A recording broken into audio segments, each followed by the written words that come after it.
जय हनुमान,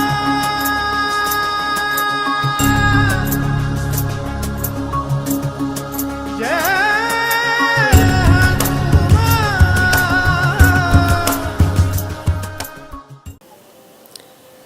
तो मानव जीवन में सेवा का बड़ा महत्व है। यदि भगवान को रिझाना हो तो एक सेवा ही एकमात्र ऐसा साधन है जिससे महापुरुष और भगवान आपसे ताल्लुक रखते हैं, आपसे करीब आते हैं। एक सेवा ही एकमात्र ऐसा साधन है कि आपको सेव्य के हृदय में स्थान दिलाती है। सेवा किसी कर्म का, सेवा करेंगे, सेवा साधन नहीं है, सेवा करेंगे और सेवा का फल हमें मीठा मिलेगा, ये सोचकर सेवा नहीं करनी चाहिए। सेवा स्वयं में एक फल है। जिससे सेवा प्राप्त होती है उसे गर्व और गौरव महसूस होना चाहिए कि ये मेरे किसी अच्छे कर्म का फल है कि मुझे सेवा प्राप्त हुई है।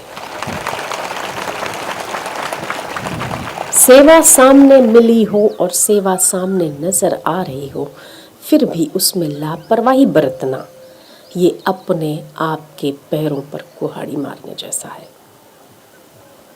सेवा स्वयं में एक फल है।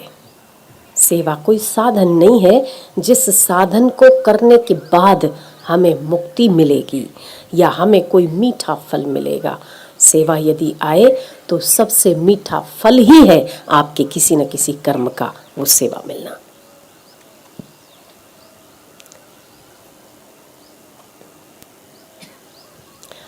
जब आप सेवा करते हैं तो जरूर अपने अंतःकरण में झांक कर देखना चाहिए कि जो आप सेवा कर रहे हैं वो क्या किसी यश के लिए कर रहे हैं, किसी फल के लिए कर रहे हैं, या सामने वाला व्यक्ति मेरे से अच्छा ना कर जाए इसीलिए उसे नीचा दिखाने के लिए कर रहे हैं। तब वो सेवा आपकी सेवा नहीं है, व्यापार और सौदा है। सेवा तो ऐसी होनी चाहिए कि आप सेवा करो और ईश्वर न चाहे तब भी आपके दर पर प्रकट हो जाए, उसका नाम सेवा है। आप ईश्वर को न चाहो पर ईश्वर आपको चाहने लगे, उसका नाम सेवा है। कई लोग ऐसे होते हैं जिन्हें गुरु नहीं जानते, जिन्हें जानते भी नहीं, फिर भी वो कितने किलोमीटर दूर रहकर सेवा करते हैं और प्रकृति उसको इस प्रकार से गुरुजनों के करीब ले आती है और उसकी उस सेवा का फल उसे किसी न किसी प्रकार से मिल ही जाता है। गुरु याद करते, गुरु बुलाते हैं, नजदीक बिठाते, सानिध्य देते, वो नहीं सोचता होता है कि मुझे ऐसा मिले। फिर भी सेवा अपने आप में एक लाइट है, एक प्रकाश है जो आज नहीं तो कल सेव्य के चित्त में बत्ती की तरह जलती है। वो आपकी सेवा है। सेवा को बोलना नहीं पड़ता है, सेवा को बताना नहीं पड़ता है कि मैंने ये किया, मैंने नहीं किया। सेवा आपके हृदय का संतोष है। जो लोग सेवा दिखाने के लिए करते हैं कि मेरे सेव्य को पता चले, उसने अपनी सेवा की कीमत लगा ली, उसने सेवा को छोटा कर दिया। आप निष्काम होकर सेवा करिए, उसका फल चाहिए भी मत, सोचिए भी मत, पर जो उसके बदले में आपको मिलेगा वो शायद आपके पूर्वज, आपके आने वाले भी उसकी गिनती नहीं लगा सकते, ऐसी सेवा का फल मिलेगा। आपका पंढरपुर उसी सेवा का प्रताप है। महाराष्ट्र में पंढरपुर जानते हैं आप? छोटा सा बेटा माता पिता की सेवा कर रहा था, पांव दबा रहा था, खूब सेवा करता। माता पिता उठे, उसके पहले उठ जाना, उन्हें स्नान कराना, उनकी हर छोटी छोटी चीज का ध्यान रखना। एक बार भगवान विट्ठल प्रकट हुए और उसको कहते हैं कि इधर आ। वो अपने पिता के पांव दबा रहा था। उसने कहा अभी मेरे पास time, I have no time. ऐसा उसने किसको कहा? भगवान करो। आप जब सेवा करते हैं ना तो भगवान आपको ढूंढ कर आते हैं, आपको ढूंढने की जरूरत नहीं पड़ती। एक ऐसा एकमात्र साधन है इस विश्व में, ईश्वर ने दिया हुआ वो वरदान है सेवा, कि उस सेवा के द्वारा आप भगवान को नहीं खोजते पर भगवान आपको खोजते। हनुमान जी राम जी के पास नहीं गए। कौन गया हनुमान जी के पास? राम जी गए। यह उनकी सेवा का प्रताप है।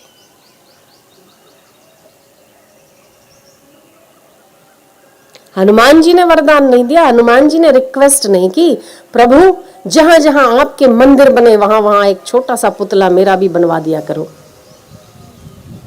कहा था क्या? निरक्षित भाव की सेवा हनुमान को आज भी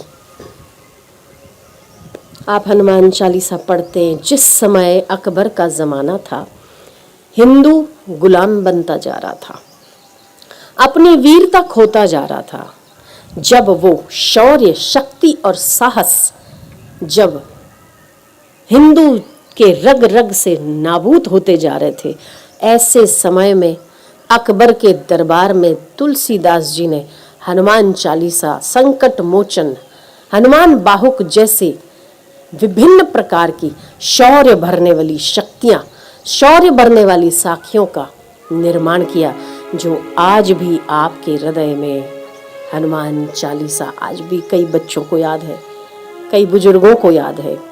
और कहा जाता है तंत्र मंत्र, भूत प्रेत पिशाच, डाकिनी शाकिनी, किसी भी प्रकार का भय हो तो हनुमान चालीसा का पाठ करने से निर्मूल होता है। किसी प्रकार का वशीकरण किया हुआ हो और आपको लगता है कि किसी ने आप पर काला जादू किया है, टोना टोटका किया है, तब आप अपने सिर से नारियल घुमाकर हनुमान जी के मंदिर में फोड़ आएंगे तो उसका वशीकरण किया हुआ भी फूट जाएगा। ये सेवक की सेवा का प्रताप है। आप सेवा करो तब उसकी फल की इच्छा ना रखो, नहीं तो सेवा का सौदा होगा।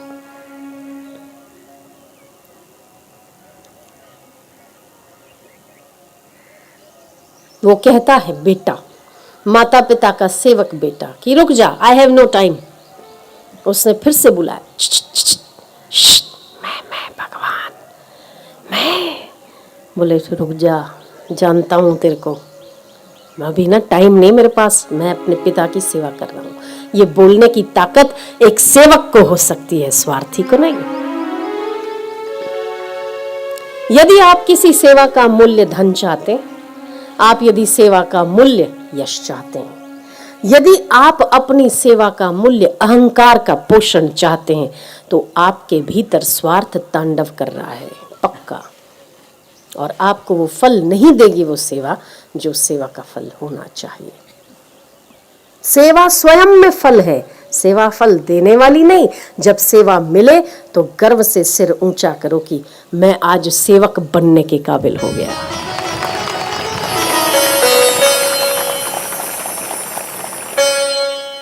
इसलिए सेवा करने की आदत बनाओ।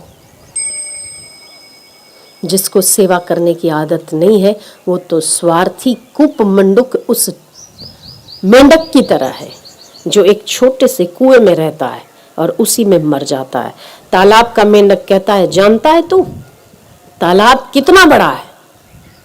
कुएं का मेंढक कूद के बताता है, तुझे पता इतना बड़ा? वो हंसता है, बोलता है, तेरा कुआं तो तालाब जैसा हो ही नहीं सकता।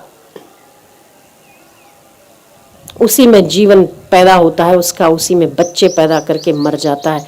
और समुद्र का मेंढक कितनी स्वतंत्रता की यात्रा करता है। ये सेवक की सेवा का प्रताप है कि वो पराधीन नहीं हो सकता।